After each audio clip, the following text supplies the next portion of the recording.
ایک بات کہتا ہوں، کبھی بھی اس انتظار میں مت رہے کہ کوئی دوسرا آپ کو روشن کرے گا۔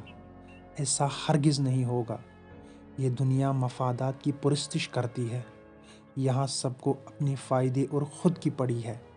یہاں ہر انسان مفادات کو حاصل کرنے کے لیے آپ کا گلا بھی کاٹ سکتا ہے۔ خود کو خود روشن کیجیے تاکہ آپ کی روشنی دوسروں کی زندگیاں روشن کرے۔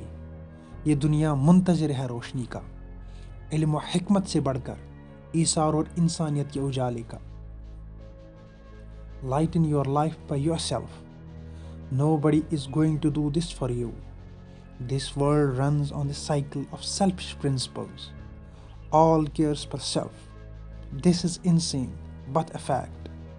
Kindle yourself with the light of humanity. World desperately is in dire need of. علامہ اقبال نے اس درد کی عکاسی یوں کی ہے: ہوس نے کر دیا ہے ٹکڑے ٹکڑے نوع انسان کو، اخوت کا بیاں ہو جا، محبت کی زباں ہو جا۔